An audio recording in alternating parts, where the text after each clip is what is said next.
I hope you're enjoying the series, and we'll be coming back again and again to reference on what it means for the family. We've been tracking with Ruth. I hope she's been a challenge to you as much as she has been to me. Just looking at the doors that are being flung open by God and by people, as more and more people give personal witness about who she is and what she has done. And today I want us to reflect on the power of choice. The power of choice. As we talk about these things, think about the power of choice. The ability that God has given you to choose, and what you choose, and the actions that follow out of your choices, the impact that they are bound to have, either for good or for evil.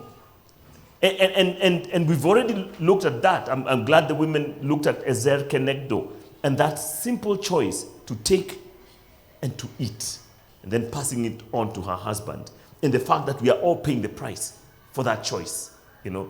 And sometimes we forget that we have the same opportunity to make choices that will impact generations for a lifetime and beyond. Long after you're gone from here, there are people who will be paying the price for your choices, not because of anything they did, but because of some choices and some actions that you made when you had an opportunity.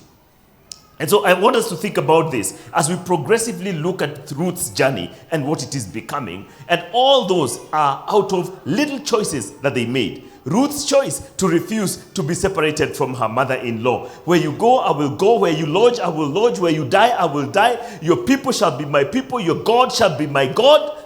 And then taking an oath that this is a done deal, Naomi. May God deal with me, be it ever so severely, if anything but death separates you and me. So they are locked together, whether she likes it or not. Ruth sees this, she says, oh, Naomi sees this, I can't persuade her, let's go. And they go. And Naomi's own decision to look at the effect of her husband's relocation in Moab and see the desolation and the death it brings, then for her to consciously turn back and say, I'm heading back to Bethlehem.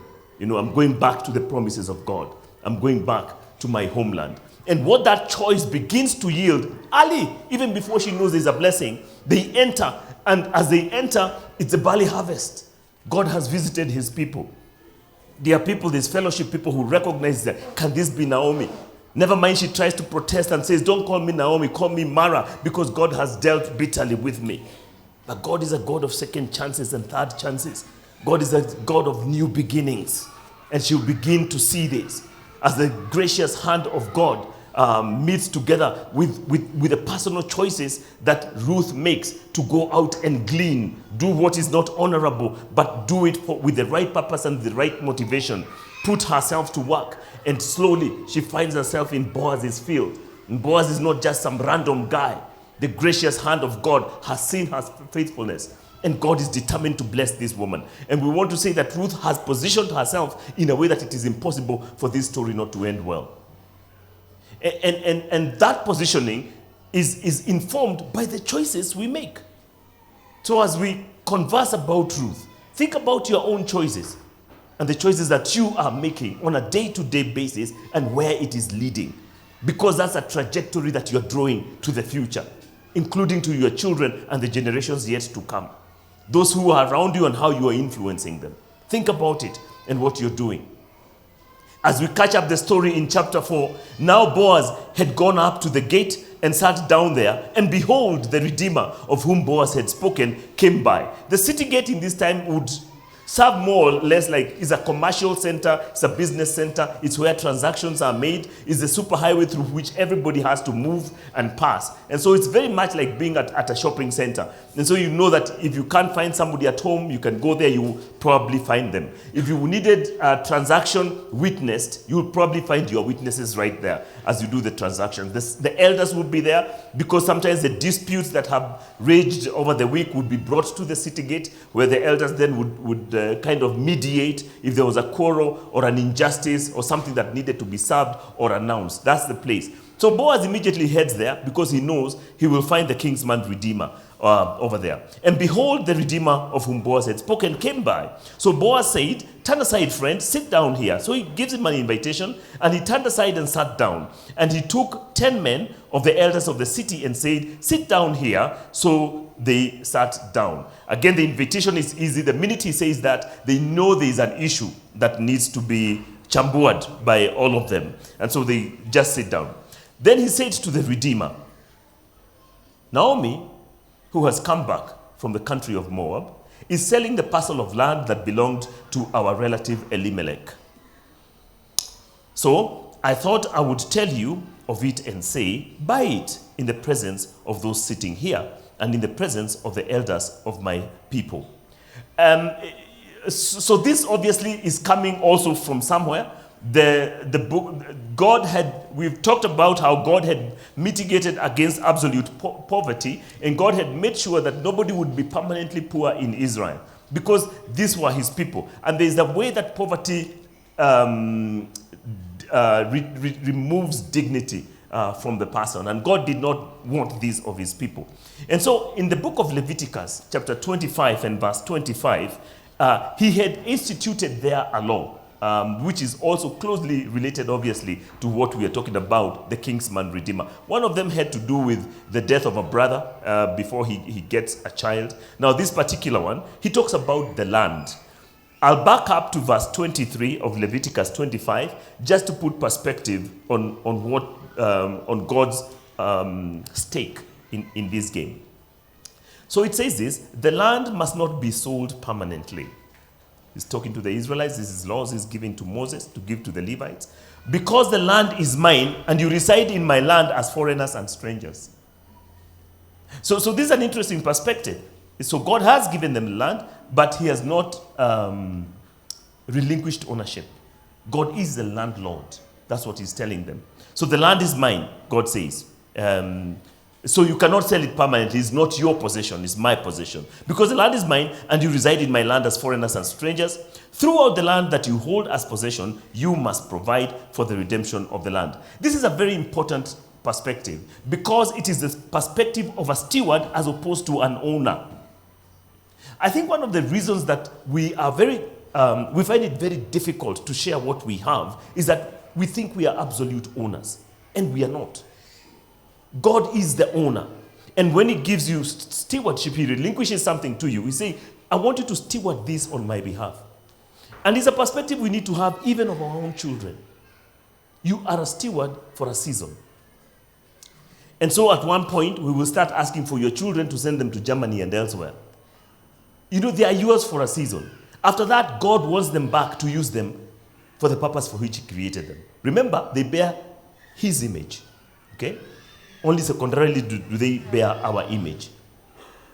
And it's an important perspective, because then we hold lightly the things that God has given us. We are not so, we don't identify with ourselves with what we own. So if the land is not yours, it's very easy for you to agree to give of its produce, for example, to somebody who's poor. That's why he dictates, for example, in the laws of gleaning, you don't glean your land, you don't harvest the edges, leave them alone. Because he's the landlord, he can tell you what to do. And so it's the same as our possession. In the book of Deuteronomy chapter 8, he says, when I bring you into the land flowing with milk and honey, I bring you to cities that you did not build, you drink from wells you did not dig, you eat from vineyards you did not plant, then remember the Lord your God. You know? And don't say to yourself, it is because of my great effort and the power of my right hand that I have made this wealth. He says why? Because it is the Lord your God who gives you the ability to build wealth. It's the Lord your God who gives you the ability to build wealth so that he can confirm his covenant with you and your forefathers. So even your hard work is not really yours. You just have to be sick for a week and you realize, hiya, I'm not all that. I can't even wake up and go to work. And after some time, the employer says, by the way, unarudi lini? And if you're not coming back, the pay goes to half. And then eventually, your final dues are computed. And that's it. Because you're not productive to them. Remember the Lord your God, for it is he who gives you the ability to produce wealth. And if every time you withhold what you think you earn because you think you own it, God can remind you it's not really yours.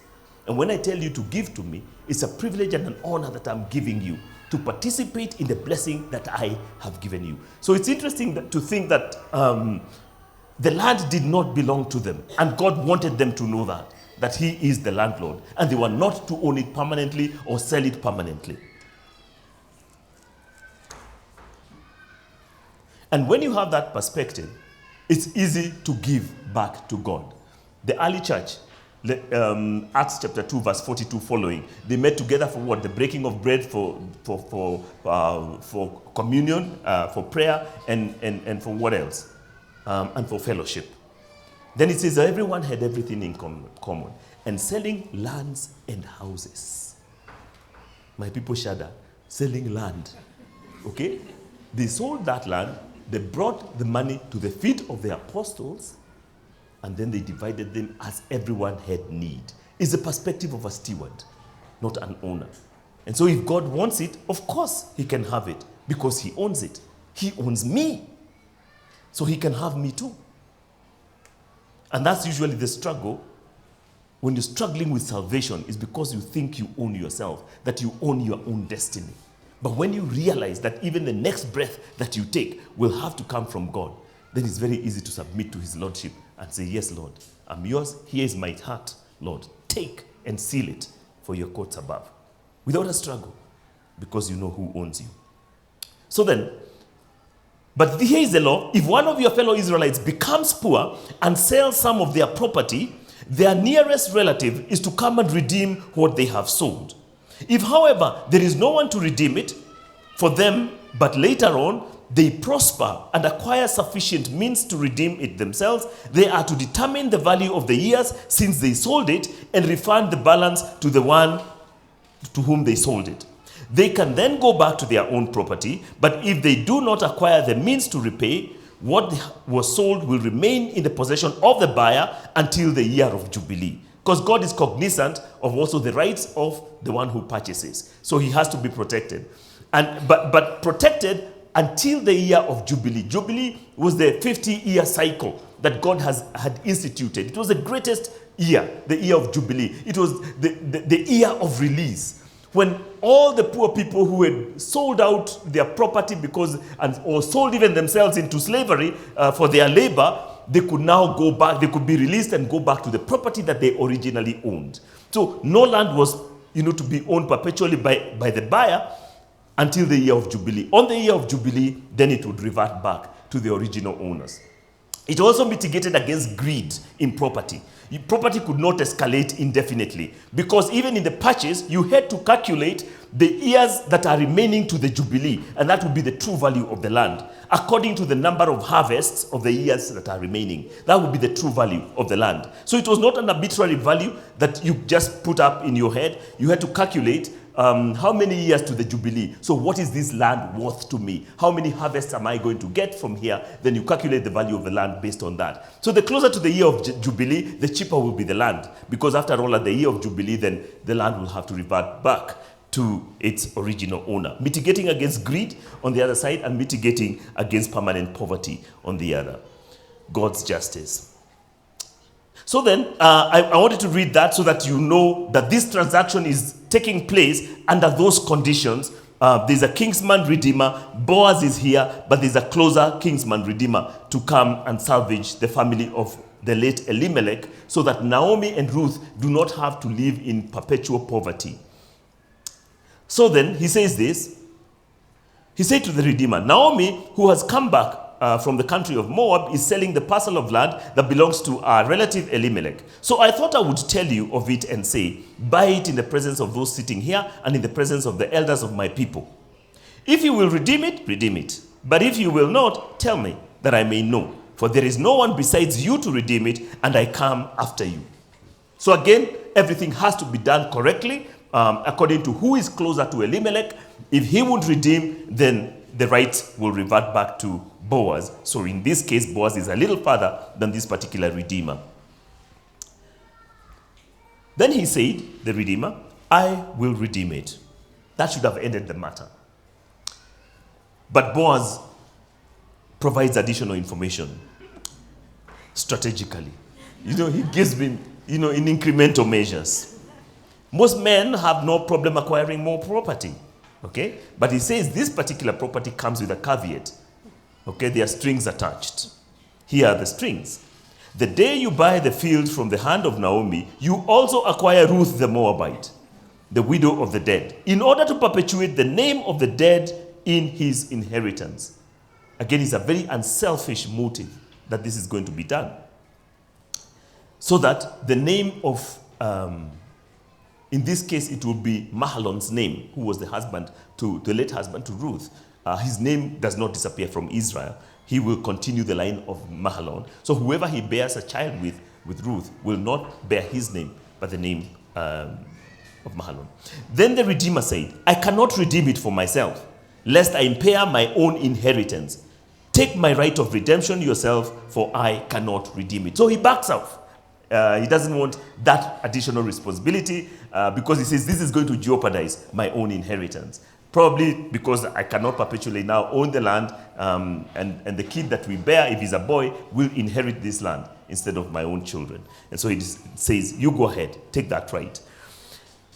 Now, this was the custom in former times in Israel concerning redeeming and exchanging to confirm a transaction. The one drew off his sandal and gave it to the other. And this was the manner of attesting in Israel. Sometimes God is interesting. You know, this is a very transparent way of dealing. So madengo, if you go home without one shoe, Judy atajua umeuza shamba wewe. Ama iko kitu imeendelea hapa. And something of great importance has taken place that you should have talked to me about. You know, so things were done openly. You can see it's in the city gate. People have seen Boaz sitting with the other kinsman redeemer. They've seen like 10 elders of the city. So they know there's something important happening here. And because it's village life, of course, everybody will get to know about it and so on. So everything had to be dealt with great transparency. No secret sales and no secret deals. I wish it was like that when we were signing government tenders, don't you think? Yeah, so that, you know, a few people don't end up getting contracts worth billions, you know, and that these things are being done in secret. We only know it when there is an expose. Because there's no effort at any form of justice or fairness or equity. Just load up some people with, you know, with our money, because it's our money. Yeah, they channel it from treasury. Transparency and the way God institutes things is that there will be openness. And questions can be asked. And if you have nothing to hide, then you will say, actually, I asked for this tender, I'm the one most qualified, so I've won it. And these are the conditions, I have met them. Then we are the poorer just because we don't follow the guidelines and the principles that God has instituted. Then Boaz said to the elders of the people, so this guy will not redeem it. So when the Redeemer said to Boaz, buy it yourself, he drew off his sandal.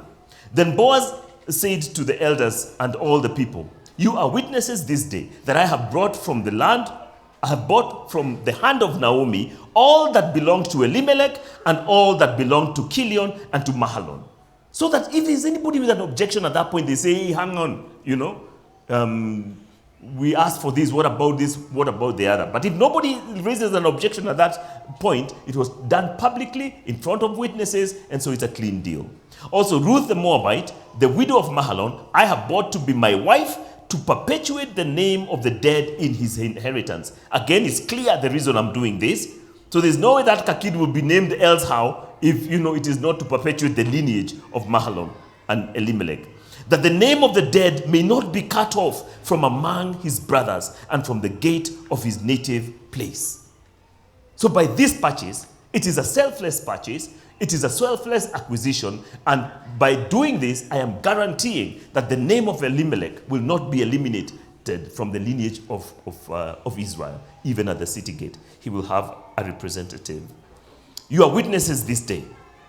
Then all the people, again, there is assent, consensus. Then all the people who were at the gate and the elders said, we are witnesses.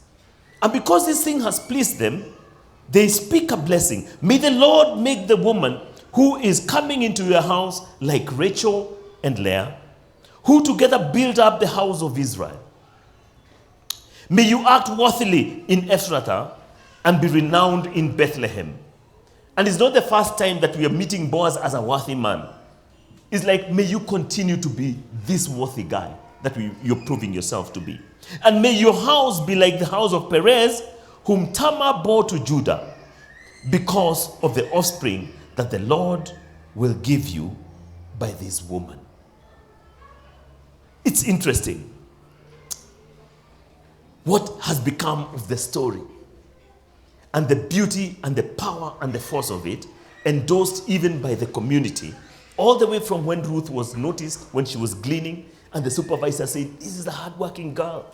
She's been, on it since early morning. She's not stopped except for a short break. When you ask about her reputation, hey, you know what she did for her mother-in-law? She's a Moabitess, by the way, But she swore she will never leave her mother-in-law. They've gone through difficulties like you don't know. But you know what? She's faithful. She's committed. She's an amazing woman, and on and on. And now the story is coming to its natural culmination or its natural climax. So Boaz took Ruth and she became his wife. And he went in to her and the Lord gave her conception. And the Lord gave her conception. Conception comes from God. It's a gift of God. And sometimes we forget. It's like something just, it just happens. And it's tragic that many times when it happens, even the kids are unwanted. And that's a tragedy. When you think about what God's blessing is, right from Genesis, the first thing that he pronounces to mankind is the blessing of conception, and then of birth and of multiplication. A great blessing from God.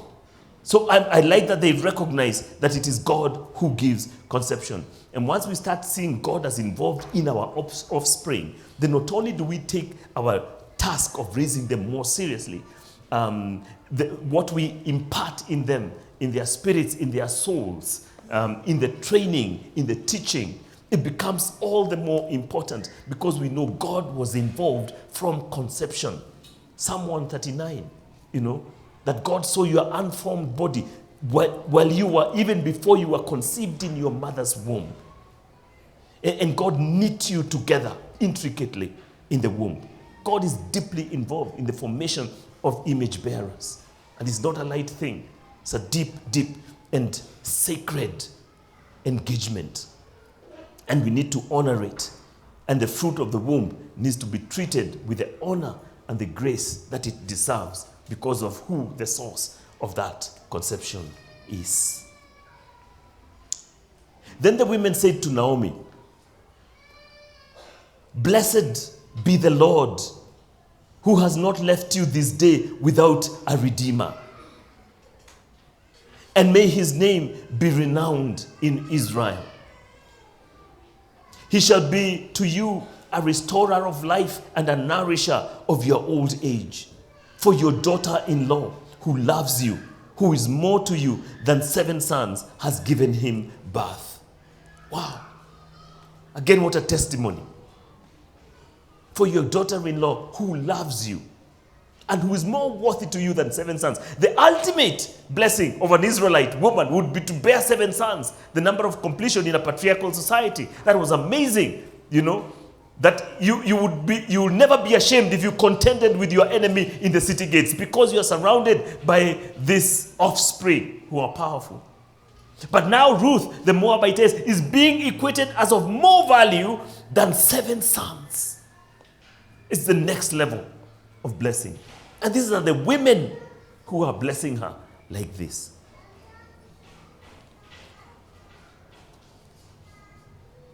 The power of choice.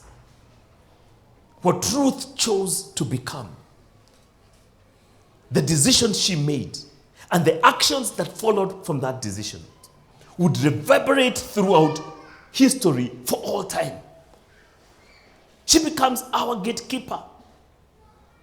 In the Old Testament, the first to be accepted among the Gentile nations, paving a way for you and I, the Gentiles, to be incorporated into the family of God. What a woman. Her love is legendary.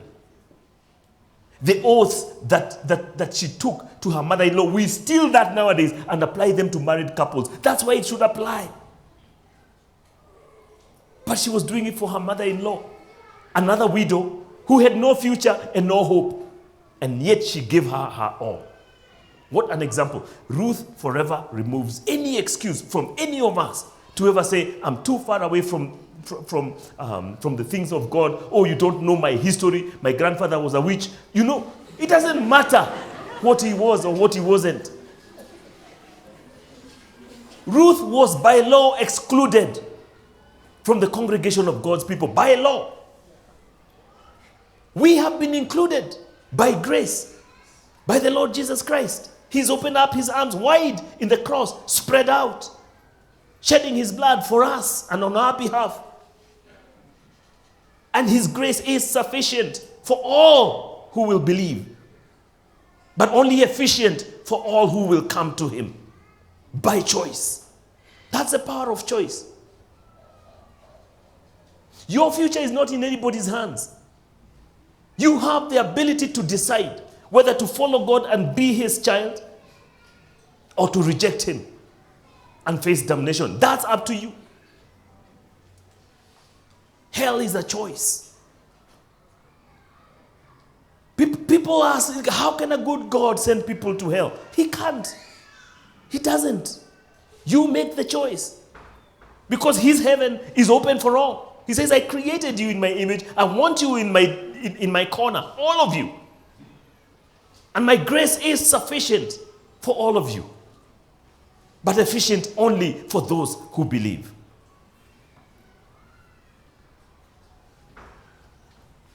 Ruth, the Moabitess, being blessed by everybody because of the choices that she makes. Then Naomi took the child and laid him on her lap and became her nurse, his nurse. And the women of the neighborhood gave him a name, saying, a son has been born to Naomi, not even to Ruth, because of how hopeless her situation was. Now she has this beautiful grandchild and this beautiful daughter-in-law, and they cannot believe that God has given them a new page, a new hope, a new beginning. They named him Obed. He was the father of Jesse, the father of David. No way Ruth would have known that this story will turn out like that. No way. So she wasn't positioning herself strategically. Hapa sasa mimi, I will align myself with this family. She wasn't doing that. She didn't even know who these people were. She was just a lovely girl, completely loving, kind, committed, you know. And she just did the right thing. God saw it and said, you know what? I will do incredible things for you. You think you've been a blessing to your mother-in-law? I'll show you what blessings look like. And at this point, I say, she was mainstreamed into the lineage of Christ. And it is on record in a way that it can never be erased. And look at how the author of this, it's casually stated here that he was the father of Jesse, the father of David, as though it just happened. But the author wants us to know that these are the generations of Perez. Perez fathered Hezron, Hezron fathered Ram, Ram fathered Aminadab, Aminadab fathered Nahshon, Nahshon fathered Salmon, Salmon fathered Boaz, Boaz fathered Obed, Obed fathered Jesse, and Jesse fathered David. For those of you who are scholars of the Bible, know that that is the exact genealogy that is recorded for who? The book of Matthew. The book of Matthew begins like this. The book of the genealogy of Jesus Christ, the son of David, the son of Abraham. Son of David, son of Abraham. She's now linked with Abraham, with David, and with Jesus. And this is powerful, my friends, let me tell you. That the Son of God is not embarrassed to name Ruth, a Moabite woman, as one of his great grandparents. That's who she has become. Mainstreamed into the family of God in a genealogy that can never be erased. If Jesus was to do Christmas, say, have a Christmas party and call his people, Ruth would be right there. From the nation of Moab, Ruth the Moabitess, atakuja. She's part of family. She made that choice. You know who else is part of family? Listen to the genealogy. The book of the genealogy of Jesus Christ, the son of David, the son of Abraham. Abraham was the father of Isaac, and Isaac the father of Jacob, and Jacob the father of Judah and his brothers. All right, we are on to Judah is one of the sons of Jacob, of course, and we know the story of Joseph and so on in Egypt. And Judah the father of Perez and Zerah by Tamar. Do you know what that story was? It was another scandal. Jesus is full of scandals. He's a lion from the tribe of Judah. Now, after the Joseph incident, when the brothers sell off Joseph, I don't know whether it was out of guilt or whatever, Judah breaks off from his brothers and goes to a place called Adullam, okay, among the Canaanites. And there he gets a Canaanite chick and he marries her, okay? He marries this girl, and then they get a son. He's called Er. Emergency room, ER, like that, okay? So he gets this ER guy, and who is a firstborn, all right? And for some reason, we are just told that Er was wicked in the eyes of God, and God killed him, okay? So Er is dead, but he had a wife called Tamar. And Tamar now is left as a widow. And so what Judah says, again, he knows the Levirate law that I read to you the other day. He tells the younger son, Onan, come and marry your brother's wife so that you can perpetuate his lineage. But Onan decides, I will do what? Perpetuate it. So the kids will not be mine. So the Bible says that every time he slept with her, with Tamar, he would pour his semen on the floor so that she does not conceive. Okay? And by the way, I've had people teaching on that text as in connection with why you should not masturbate. That's not what it's teaching at all. That it doesn't have to do with that. And what the Bible says is that what Onan did was wicked in the eyes of God, so God also killed him. So 2 sons are dead. So Tamar is left still a widow. So there's still another boy, I think it's called Selah or somebody. He's too young to marry at that point. So Judah says to Tamar, come to my house and live as a widow. When this other boy is old enough, then he can marry you. He's still perpetuating the levirate marriage, which was the law. But now the boy grows, and Judah thinks, hey, died, Onan died, hata huyu mwingine labda atadedi, so I will not give him to Tamar. So he refuses to give him to Tamar. So Tamar lives as a widow. Then one day, his own wife dies, the Canaanite woman. Then he goes away to shear some sheep. As he is there, Tamar, her purse, goes, disguises herself and sits by the city gate. Judah comes. He's not a righteous guy. He thinks she's a prostitute. So he decides to strike a deal. He goes in, does whatever. But before he does all that, she says, what pledge will you give me that you're going to pay me after you've done your business? He asks her, what do you want?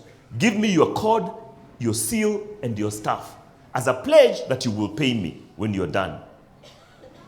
So they go and do business, and he leaves his cord and his staff and whatever else. Then he goes away. The girl gets pregnant. That was the plan. She had timed it well. All right? When she comes back home, she's pregnant. And then Judah is told, hey, your daughter-in-law is guilty of prostitution.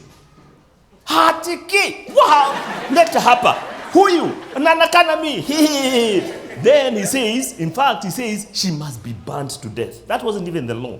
The law was stoning, as though that's better. But, burning is a whole new level. She must be burnt to death. Then the girl says, I am pregnant by the person who owns these items, this staff, this cord, and this seal. See if you recognize them. Judah sees his things. Ooh, malaria. What to do? To his credit, he says, she's more righteous than I. Of course, she's not put to death. Out of that encounter, she gives birth to Perez and, I don't know what, there? Zerah. It's called Zerah. Perez and Zerah. These are the kids that are born out of that incestuous relationship. It's amazing that you'd think that those details should be hidden by the Bible. But what it says here, and Judah, the father of Perez and Zerah, by Tamar. So that you can go back to the story. And Perez, the father of Hezron, and Hezron, the father of Ram, and Ram, the father of Amminadab, and Amminadab, the father of Nahshon, and Nahshon, the father of Salmon. And Salmon, the father of Boaz, by who? Rahab. So this Boaz we've been reading about, the righteous guy, these are his roots. She is called Rahab the prostitute. And that's how the Bible refers to her. Rahab the prostitute. You know, I think we don't quite understand the heart of God. Because if you read some of these scandalous stories, you would think that God would like to distance himself from some of these things. But you see, he said, it is not the righteous who need help. It's the sick who need a doctor. And he says, you are sick people.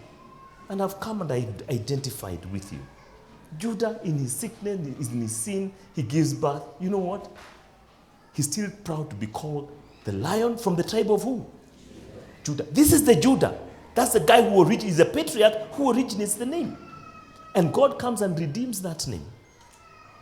And now, it's a name that signifies courage and righteousness and beauty and glory and faithfulness. Rahab, the prostitute. Let me give you a testimony of Rahab. These are the words she said. On the day that the spies went into the land, and she took the spies and hid them. When the king sent for the spies, she said, they passed through here, but they went that way. She sent them in the wrong direction. So these guys were puzzled. It's like, why are you helping us? This is what she said. Before the spies laid down for the night, she went up to the roof where she had hidden them and said to them, I know. I want you to hear the power of choice. I know that the Lord has given you this land, and that a great fear of you has fallen on us, so that all who live in this country are melting in fear because of you. We have heard how the Lord dried up the waters of the Red Sea for you when you came out of Egypt, and what you did to Sihon and all the kings of the Amorites east of the Jordan, whom you completely destroyed. When we heard of it, our hearts melted in fear, and everyone's courage failed because of you. For the Lord your God is God in heaven above and on the earth below. This is a prostitute's testimony. Meanwhile, the king is looking for the spies to kill them. She's decided, I'll hide them because these guys are of great value. And their God is not a God to joke around with. I will align myself properly now so that when the time comes for us to be Nyoroshwat, I can be spared. Now then, please swear to me by the Lord that you will show kindness to my family because I have shown kindness to you. Give me a sure sign that you will spare the lives of my father and my mother, my brothers and sisters, and all who belong to them. She's a tough negotiator. She's incorporated the whole family, the whole clan. Our lives for your lives. This is the pledge of the spies. The men assured her, if you don't tell what we are doing, we will treat you kindly and faithfully when the Lord gives us the land. So she let them down by a rope through the window, for the house she lived in was part of the city wall. Now, this is how she makes her deal. It's a question of personal choice. Never mind, she was a prostitute and not a regular one, a Canaanite one. Those ones were another level when it comes to wickedness. It's true. Consider this, the power of choice. These are the people that are involved in the genealogy of the Messiah, Jesus Christ. Did I finish that genealogy? And it goes on, and Salmon the father of Boaz by Rahab, and Boaz the father of Obed by Ruth, and Obed the father of Jesse, and Jesse the father of David the king. Not just any other David. And then it will continue on. And God will not spare David either. He will say, Solomon, the son of Bathsheba, whose husband was Uriah. Sasa ni nini wewe? Si hiyo tunajua, ungewacha tu tuende. Eh? No, he wants you to know the whole story. God doesn't hide anything. And he still says David was a man after my own heart. Because when I confronted them, he repented. Consider this. How are you living your life today in terms of your personal moral choices? And are you on a trajectory that will lead to God's blessings? Or are you on a trajectory that will lead to his curses and him opposing you?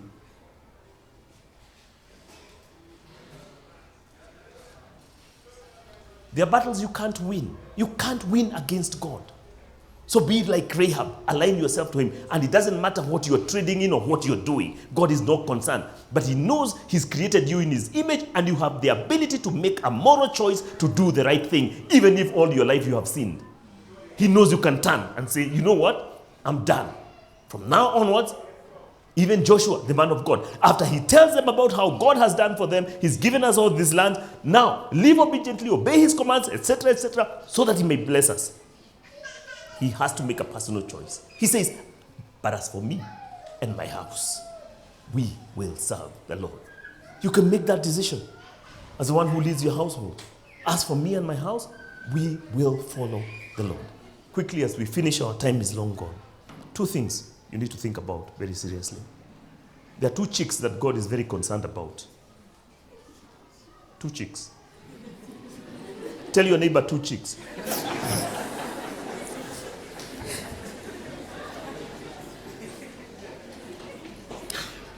If you're married, he's concerned about how you're treating that chick in your house. He's so concerned. On the basis of that, you'll appropriate God's blessings or his curse. He is very concerned about how you're treating her. In fact, he says if you don't treat her well, I'll not hear your prayers. Unaomba inagonga mwamba. I will not listen to you because you're not serious with life, says the Lord. Let me see if I can get a text. Some of you think I'm making these things up.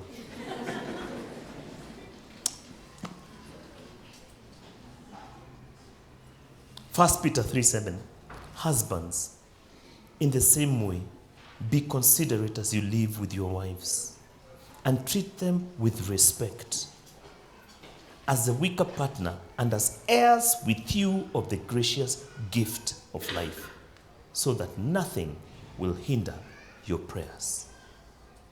So there are things that you will do, but because of the way you behave at home, you come and plead with God, and he doesn't hear and he doesn't answer.